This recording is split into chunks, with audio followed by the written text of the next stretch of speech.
Assalamualaikum warahmatullahi wabarakatuh. Kembali lagi di Manala TV bersama saya Erti Talisa.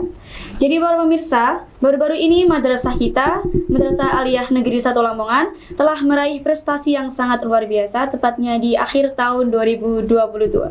Jadi prestasi tersebut yaitu mengenai Madrasah Aliyah Negeri 1 Lamongan mengikuti program dan mengikuti kegiatan yang diadakan oleh pemerintah Jepang. Jadi kegiatan ini menyangkut 3 negara, yaitu Indonesia, Jepang, dan Filipina. Jadi pemirsa, di sini saya bersama dengan 2 siswa yang mengikuti 2 program tersebut, dan 2 siswa ini yaitu siswa MAN 1 Lamongan yang berangkat ke negara Jepang untuk melakukan studi banding di sana. Halo. Halo. Bisa perkenalan dulu? Bergantian kalau. Oke, halo teman-teman. Nama saya Ahmad Haikal Al-Farabi. Seringkali di MAN 1 Lamongan dipanggil Al atau Haikal. Saya berada di kelas 12 MIPA 2. Ya, halo semuanya, aku Alia Sakira Azara, biasa dipanggil Sakira atau lebih akrabnya dipanggil Ara. Aku dari 12 Ilmu Bahasa dan Budaya. Oke, jadi di sini saya akan bertanya-tanya tentang bagaimana perjalanan kalian mulai dari pemberangkatan, mulai dari kegiatan sebelum pemberangkatan gitu ya. Jadi santai aja. Untuk yang pertama mungkin bisa dijelaskan nih, pertama kalian melakukan program ini tuh bagaimana? Apa langsung berangkat ke Jepang untuk melakukan kegiatan di sana atau melakukan kegiatan yang dulu di madrasah kita? Oke, jadi sebelum kita berangkat itu pastinya ada program-program yang untuk apa Yang kita lakukan ya. ya sebelum akhirnya kita bisa datang ke Jepang, karena awalnya tuh kita diseleksi. Jadi awal mula project ini tuh ada yang namanya apa ya, kayak kita tuh dikasih project dan itu ada dibagi jadi beberapa kelompok. Jadi ada banyak orang yang mengikuti Ya, ya? jadi Dan yang banyak siswa. yang ikut tuh ada sekitar 8 ya, waktu awal tuh 8 siswa. Tapi buat project kedua itu dipilih 2 siswa yang terbaik, karena itu nanti yang dipakai, yang bakal dikirim untuk ke Jepang.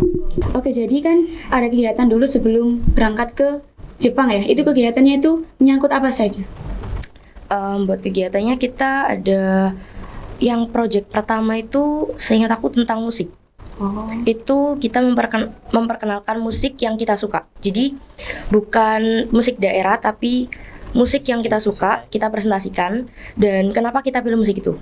Oh, jadi di proyek pertama itu beberapa murid itu presentasi lalu dipilih 2 orang yang terbaik gitu ya untuk berangkat ke proyek kedua gitu. Ya benar, kayak gitu. Oh, oke. Untuk kendala dalam pengerjaan proyek sewaktu di madrasah kita itu apa aja? Nah, itu mungkin bisa dikatakan agak susah karena apa? Karena itu kan berupa kelompok. Ya. Nah, untuk anggota kelompoknya itu kan nggak hanya anak kelas 12, tetapi ada juga anak kelas 10 dan kelas 11. Oh. Nah, utamanya kita sebagai kelas 12 itu kan seharusnya untuk difokuskan mengenai pembelajaran di kelas. Namun karena ada tugas madrasah, seharusnya ya kita mengikuti ya. Nah, itu masalah pertama. Terus yang kedua, pastinya kita susah untuk berkomunikasi sesama anggota. Karena apa? Kita beda angkatan juga beda jurusan. Ya, jadi chemistry-nya rada susah itu. Iya. Oh, iya. Nah, kegiatannya ini langsung bersama dengan orang yang di luar negeri apa kegiatannya cukup dengan siswa di MAN saja?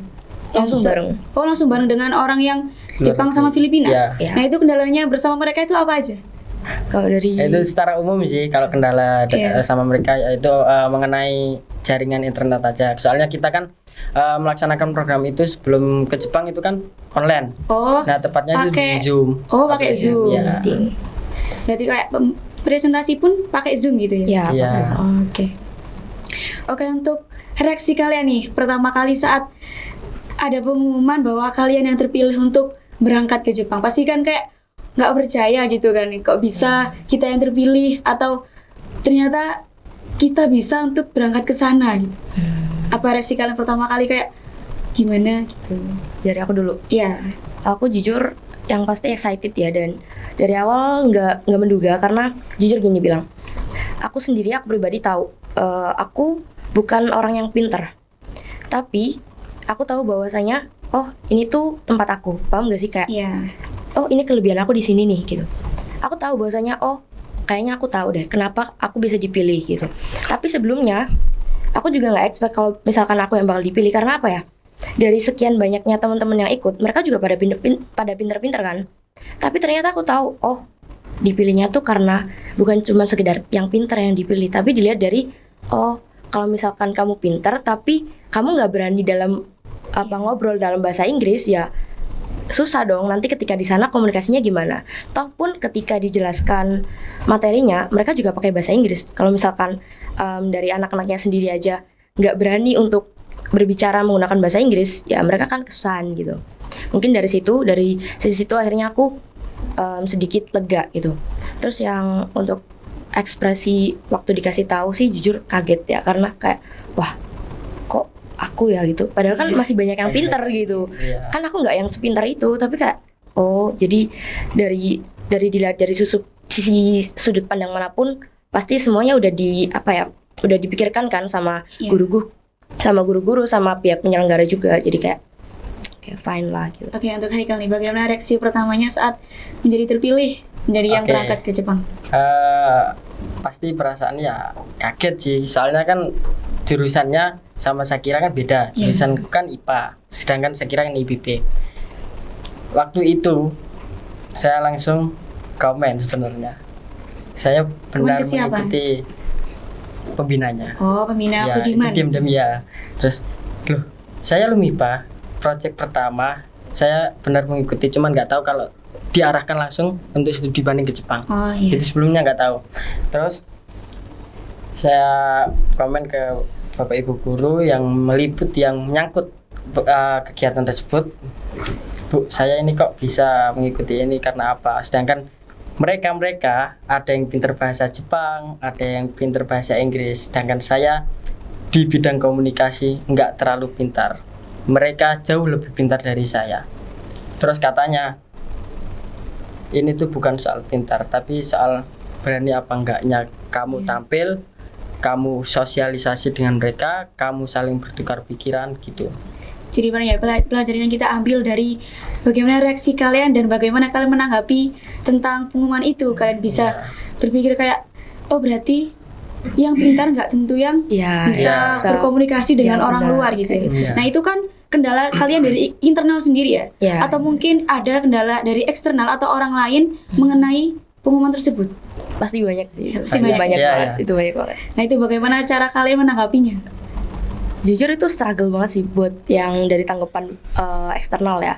Dari keluarga ada, dari lingkungan di sekolah juga ada, di temen juga ada, dan dari guru juga ada. Tapi menurut aku kayak gini, aku selalu bilang ke diri aku, setiap kali aku dikasih kesempatan pasti nggak jauh dari cobaan. Jadi ketika aku dikasih kesempatan, ya udah pasti bakal ada cobaan. Nah itu tuh kayak dilihat aja sih, kayak Allah tuh bilang ke aku, kamu nih dikasih kesempatan, emang udah bener-bener Allah nih yakin gak sih kasih aku kesempatan ini udah bener apa enggak. Karena kalau semisal emang ini bukan yang terbaik untuk aku, pasti ketika aku dikasih cobaan aku bakal selesai di tengah jalan. Karena kayak susah banget ya, orang-orang banyak ngomong yang negatif gitu, banyak rumor-rumor yang gak berdasar gitu. Tapi pada akhirnya aku bisa gitu melewatin itu. Berarti jawabannya adalah Allah tahu bahwasanya aku mampu. Kayak gitu sih. Keren sekali. Nah, itu kan perjalanan kalian waktu masih berada di Oman ya, sebelum pemberangkatan ke Jepang. Nah, sebelum pemberangkatan nih ada berapa project tadi? Ada berapa ya? Tiga. Oh, ada 3 ya. Nah, setelah 3 project terlaksana, baru kalian berangkat ke Jepang. Untuk di Jepangnya sendiri, itu kalian berapa hari? Kita di sana 7 hari. 7 itu sama berangkatnya sama pulangnya sudah? Ya 2 hari. Enggak, bukan sih. 2 hari itu pulang sama berangkat. Ya, di sana kehitung 5 hari makannya ya. Oke, di sana apa culture shock kalian saat pertama kali berada di negara orang gitu? Pasti kan ada ya budaya kita sama budaya yang negara Jepang tuh yang berbeda banget gitu. Pasti sih. Iya. Kalau dari kamu sendiri dulu. Kalau aku pertama kali rasanya itu beda itu soal kedisiplinannya mereka. Karena apa? Karena setiap di Indonesia kedisiplinannya soal tepat kegiatannya, contoh ya, di Indonesia menyelenggarakan kegiatan jam 7.30. Ya. Nah, sedangkan di sana itu menyelenggarakan 7.45 lah mungkin. Nah, rata-rata orang Indonesia datang itu mepet hamin 5 menit. Atau bahkan ya, 7.30-nya baru datang gitu ya. Ya, itu kan kebiasaan di Indonesia. Iya. Tapi kita di sana itu jam 7 saja, kan 7.45 kan. ya. 7 saja sudah dikumpulkan untuk ke ruangannya. Oke, pertama kali mungkin tentang kedisiplinan ya yang buat Yeah. kalian tuh Time shock banget, Yeah. yang beda banget sama yang di Indonesia. gitu. Yeah. Ya benar. Selain kedisiplinan apa aja? Jujur Keramahan orang. lebih ya keramahan orang juga sih. Lebih ke ini. Kalau kita emang udah tahu ya dari dulu Jepang tuh kan terkenal dengan kemajuan teknologinya. Nah, jujur kemarin tuh aku jarang datang ke toilet. Cuman ada beberapa toilet tuh yang aku datengin tuh alhamdulillahnya tuh ada bahasa Inggris. Jadi aku terbantu. Cuman di beberapa waktu itu ada yang bener-bener full bahasa Jepang dan kayak terus aku harus gimana? Berarti itu Aku nggak termasuk tahu kendala harus- di sana ya, Itu kalian kendala harus juga. transit sendiri dari bahasa Jepang yang kalian nggak tahu, bahkan Iya. sama sekali nggak tahu, Bahkan ke bahasa Inggris. ya kalau misalkan ada gambarnya masih bisa kebantu ya. Itu kalau bener-bener full hiragana aja tuh kayak gimana nih? Harus gimana nih gitu. Untuk kegiatannya atau round dan kegiatannya di sana setiap harinya selama 5 hari itu apa aja? Selama berturut-turut dari 5 hari itu, dari pagi sampai malam itu kegiatannya apa aja? Enggak, Untuk hari pertama ya. ya. Oke, untuk hari pertama itu kita itu ngumpul kan tadi jam 7.45. Nah, itu kegiatan pertama yang buat shock. Dan Ya karena kita Sangat teringat baru ya. masih Iya. baru masih tuh tidur. Itu kan kayak jet lag lah pasti ya. Iya. Baru tidur pagi-pagi udah tiba-tiba di bawah udah banyak orang. Kita tetap terlambat. Kita tetap terlambat dengan budaya Indonesia. Oh iya. Oke, untuk kegiatannya tadi. setelah itu kita kumpul di aula ya, contohnya aula di sana. Nah, itu kita disambut oleh pemerintah Jepang. Sekaligus kita diberi surat pernyataan bahwasanya di sana itu kayak tempat foto, tempat video itu terbatas. Oh. Jadi kita nggak boleh sembarangan ngefoto atau ngevideo. Iya, jadi kita nggak Setelah bisa itu langsung nge-publish. diupload di sosial media masing-masing. Nah, itu. Jadi kalian harus Jadi tahu kalian batasan ya berbatas, di iya. sana itu kayak apa aja Ya, yang itu perlu pertama dibatasi kali. oleh foto atau video. Oke, untuk kegiatannya itu full 1 hari atau Full Baru satu hari. full 1 hari Iya. ya? Jadi kalian pagi di aulanya mungkin ada kegiatan apa, terus pulangnya? Jadi Itu kan ada di aulanya rundown-nya itu, gitu. Ya, Oh. di aulanya itu masih di hotel. Itu kita masih opening ceremony gitu. Iya. Oh. Terus setelah itu kita diajak keluar. Kita dikasih tahu mengenai teknologi yang maju di Jepang. Yang waktu hari pertama tuh kita Hari datang ke pertama. Eco Park. Eco Park ya. Yang kedua, hari Eco kedua. Park. Jadi di satu hari itu bukan cuma satu tempat sih yang didatangi. Oh. Jadi Beberapa kayak tempat. Berbagai beberapa. tempat Iya. 1 hari langsung gitu. Ya, Untuk materinya di sana mungkin ada materi di aula atau materi waktu di kelas atau gimana kalian dapatkan di sana selain mengunjungi beberapa tempat. nah jadi waktu di sana tuh kita datang ke tempat untuk dikasih materi dulu, baru kita nanti diajak buat keliling. Oh, langsung di, praktek lapangan. gitu. Iya, Iya. baru kita ke lapangan. Oke, untuk di sana tuh lagi musim apa saat itu? Lagi winter. Iya. Oh, Iya. lagi winter ya, dingin Iya, banget. iya. Cuman anehnya Bukan atau yang dingin lucunya banget itu ya, sih.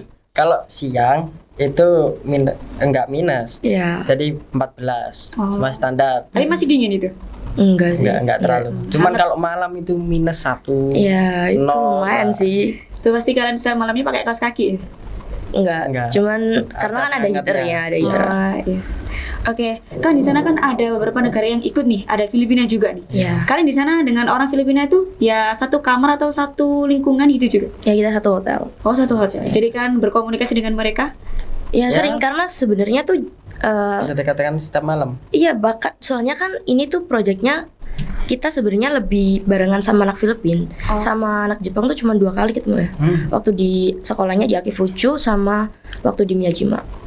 Jadi saat berkomunikasi nih dengan mereka, kalian pastinya kan memakai bahasa Inggris ya? Iya. Apa ada kendala dengan percakapan dengan mereka? Sometimes karena vocabnya kan pasti nggak sebanyak itu juga kan aku, jadi kayak kadang aku struggle waktu ngobrol tuh aku nggak tahu vocabnya, terus kayak ya cuma pakai apa ya aku bilang gitu, kayak kayak ini loh, kayak mirip gini gitu loh gitu. Terus kayak oh mereka cari-cari tahu sendiri. Jadi kan dari situ kalian bisa belajar. Ya. Kalau nggak dari mereka kita bisa belajar Iya, dari mana benar, lagi gitu benar. ya. Oke, untuk sekarang kalian masih berteman nggak dengan mereka yang di Masih, Filipina yang di Jepang? masih. ya? Iya. Ikuti follow Ya, akun di sosial sosial media. medianya. Oh. Masih sering berkomunikasi di chattingan? kadang masih sih kalau misalkan mereka live atau kita live gitu mereka nonton terus kayak masih sering DM-an gitu. Oke nih. Lebih sering ke anak Dari Jepang. dari sekian kegiatan nih, apa yang kalian rindukan nih? Apa yang kalian kayak sekarang tuh, wah ternyata di sana itu sangat enak gitu daripada Oke. di sini. Aku dulu ya. Letternya ya. Aku yang paling rindukan itu ketika diajak mengikuti pembelajaran di Akifuju High School. Jadi kenapa saya sangat rindu, karena pertama kali kita masuk itu para guru sekaligus siswanya itu kan hormat mereka kan gini. Nah itu langsung gitu. Oh, yang Nah. setengah badan. Jadi Iya. aku sangat respect sekaligus sangat merindukan itu. Karena apa? Karena guru aja hormat. Jadi kayak aduh, guru secara langsung mengasih pengetahuan soal tata krama. Jadi wah itu sangat merindukan, karena apa? Di Indonesia sangatlah langka soal itu. Ya karena itu salah satu culture mereka gitu ya. Untuk Kak Saki, Kalau aku pribadi yang paling dirindukan ya ada beberapa sisi sih. Kalau dari Jepangnya yang dirindukan weathernya. Aku suka banget sama dingin soalnya. Jadi kayak itu cocok banget udah. Iya iya. Udah kayak kalian bawa banyak itu baju yang tebal. tebel ya Ya sedikit banyak. dikit banyak lebih jaket karena kan pakai jaket yang tebel ya. Oke, untuk ini pesan buat para teman-teman atau adik kelas kalian yang mungkin melihat pengalaman kalian tuh kayak aku bisa nggak ya kayak gitu nih. Pesan buat para teman-teman atau adik kelas yang sekarang ini masih belajar untuk dan mereka berharap kayak bisa nggak ya kayak Kak Haikal sama Kak Saki gitu. Apa pesannya buat mereka? Dari aku dulu nih. Iya. Iya. Kalau dari aku, pokoknya jangan pernah takut buat punya mimpi yang tinggi. Kadang pasti banyak kan orang yang masih punya pemikiran lama yang bilang kayak, alah ngapain sih mimpi tinggi-tinggi gitu. Toh ntar jatuhnya kalau misalkan kalian nggak nyampe ya sedih sendiri gitu kan. Aku jujur dari dulu, dari kecil, meskipun bukan dari keluarga yang istilahnya dari keluarga yang sangat amat mampu, tapi aku selalu dikasih tahu sama mama sama ayah bilang jangan pernah takut buat punya mimpi yang tinggi. Dari kecil aku tuh udah punya mimpi gini. Waktu SD aku bilang gini ke diri aku, besok aku mau sekolah di sini sih, terus kuliahnya di sini. Nanti kalau misalkan waktu SMA aku ada program pertukaran pelajar, aku mau ikut. Dan itu udah aku rencanakan waktu aku SD. Ternyata kesampaian ya. Iya. Doanya dari dulu Iya, kesampaian bener di kelas banget. 12. Jadi Keren banget. ketika kalian mau sesuatu, ya yang pasti tuh harus percaya sama diri kalian sendiri, terus percaya sama kedua keluarga dan kedua orang tua kalian, dan yang pasti tuh percaya sama Allah. Iya. Karena apa ya? Semua apa yang kalian mau, ketika kalian mau mengatakan itu kepada Allah, kalau kalian emang dikasih kesempatan, pasti bakal ada waktunya. Dan itu nggak secara langsung, pasti nggak instan. Jadi kayak aku sendiri, aku berdoa bahwasanya aku mau ikut pertukaran pelajar itu dari SD. Kesampaiannya waktu SMA. Kayak pernah nih saya baca juga itu kayak gini. Kalau kita mempunyai harapan yang baik, energi positif itu akan mengikuti kita. Betul, Jadi bener itu yang banget. mendorong kita buat semangat belajar mencapai tujuan kita. Bener banget. Untuk dari Haikal, buat teman-teman atau adik kelas nih. Teman-teman ya. Iya. Oke, untuk program ini kan MAN terikat kerjasama sama Iya. Jepang, Filipina. Terus semangat dan buktikan bahwasannya kalian jurusan MIPA ataupun IPS bisa juga mengikuti program ini. Dan jangan lupa, saya pernah memegang kata-kata seperti ini untuk diri saya sendiri. Setiap tujuan yang hebat pasti ada jalan yang kuat. Gitu. Keren banget. Oke, untuk sekarang apa masih berlanjut kegiatannya atau sudah stop waktu kalian pulang dari Jepang? Masih. Otomatis masih berlanjut. Oh, masih. Ya, saya ada sedikit informasi mengenai program lanjutan itu katanya ya, belum pasti juga anak Jepang itu mau ke Indonesia atau enggak ke Filipina. Jadi ke sini ya, gantian. Oke. Oke, terima kasih untuk Haikal dan Shakira. Oke, para pemirsa, jadi itulah informasi yang kalian dapatkan dari kegiatan dan program yang diikuti oleh MAN 1 Lamongan di kegiatan yang diselenggarakan oleh pemerintah Jepang di program Sakura Science Exchange. Oke, untuk dari sini kita bisa belajar bahwa mimpi itu tidak akan mengkhianati kita sendiri. Kalau kita bermimpi, kita bisa mewujudkannya. Oke, terima kasih dari saya dan sampai jumpa. Wassalamualaikum warahmatullahi wabarakatuh. Terima kasih. Terima kasih.